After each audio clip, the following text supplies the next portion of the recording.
Abdullah ibnu Umar dilahirkan pada 610 di Mekah. Beliau ialah anak kepada Umar ibnu Al-Khattab dan Zainab binti Madun. Beliau mempunyai dua adik-beradik kandung iaitu Hafsah dan Abdul Rahman. Saudara-saudara sebelah ayahnya yang dilahirkan oleh ibu tirinya, Ummu Kulthum binti Jawal, ialah Zaid dan Ubaidullah. Beliau mempunyai seorang lagi ibu tiri yang bernama Khuraibah binti Abi Umayyah, tetapi ibu tirinya itu tidak mempunyai anak. Beliau mempunyai ingatan yang kuat tentang pemelukan Islam bapanya ketika beliau masih muda. Beliau teringat mengikuti ayahnya mengelilingi kota untuk mengisytiharkan keislamannya kepada jiran-jiran. Ibnu Umar menegaskan bahawa walaupun saya masih sangat muda pada masa itu, saya memahami semua yang saya lihat.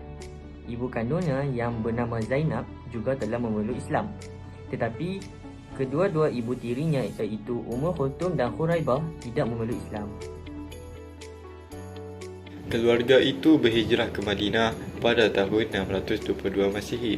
Beberapa bulan kemudian, sejurus sebelum Perang Uhud pada Mac 625 Masihi, Nabi Muhammad SAW telah memanggil Ibnu Umar yang ketika itu berusia 14 tahun untuk serta hadir bersama-sama para sahabat.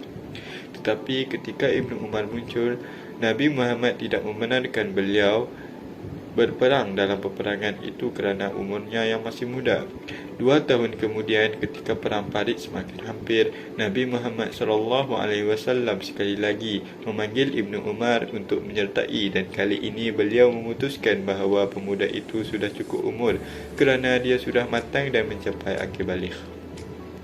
Selepas itu, beliau turut hadir dalam perang Al-Muraisi pada tahun 628 Masihi. Saudara perempuan Ibnu Umar iaitu Hafsah telah berkahwin dengan Nabi Muhammad SAW pada tahun 625 Masihi. Nabi Muhammad pernah memberitahunya bahawa Abdullah seorang yang baik. Saya harap dia menjaga solat malamnya. Selepas itu, setiap malam Ibnu Umar akan memperbanyakkan berdoa dan hanya tidur sedikit sahaja. Selepas bapanya menjadi khalifah pada tahun 634 Masihi, Ibnu Umar telah berkahwin dengan Safiyah binti Abu Ubaid dan mereka mempunyai 6 orang anak iaitu Abu Bakar, Abu Ubaidah, Waqi, Umar, Hafsah dan Saudah. Beliau juga mempunyai beberapa anak lelaki lain daripada Ummul Walad iaitu Abdul Rahman, Salim dan Hamzah. Ibnu Umar mengambil bahagian dalam peperangan di Iraq, Parsi dan Mesir, tetapi beliau dikecualikan sepanjang perang saudara pertama.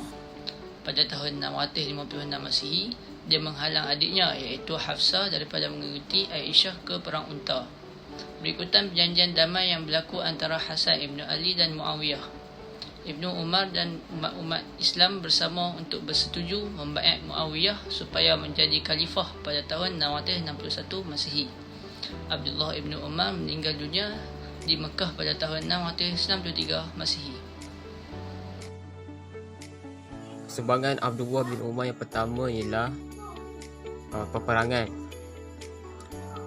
Abdullah bin Umar menyertai perang yang pertama beliau iaitu perang Khandaq. Beliau ikut berperang bersama Ja'far bin Abdul Muttalib dalam perang Mu'tah dan turut pula dalam pembebasan kota Mekah. Setelah Rasulullah SAW wafat, beliau ikut dalam perang Qadisiyah, perang Yarmouk, penaklukan Afrika, Mesir dan Parsi serta penyerbuan Basrah dan Madain. Sumbangan yang kedua ialah dalam bidang hadis. Beliau adalah seorang yang kedua terbanyak meriwayatkan hadis, iaitu sebanyak 2,630 hadis, kerana beliau sentiasa mengikuti Rasulullah SAW. Bahkan isteri Rasulullah SAW, Aisyah, pernah memujinya dan berkata, tidak ada seorang pun yang mengikuti jejak langkah Rasulullah SAW di tempat-tempat berhentinya Rasulullah SAW seperti yang dilakukan oleh Ibnu Umar. Yang ketiga, pemurah. Beliau menerima gaji dari Baitul Mal. Tunjangan yang diperolehnya tak sedikit pun disimpan untuk dirinya sendiri, tetapi dibagi-bagikannya kepada fakir miskin. Yang keempat, dermawan. Ibnu Umar adalah seorang pedagang berjaya dan kaya raya yang sering mendermakan harta beliau ke jalan Allah. Beliau jujur dan amanah dengan perdagangannya.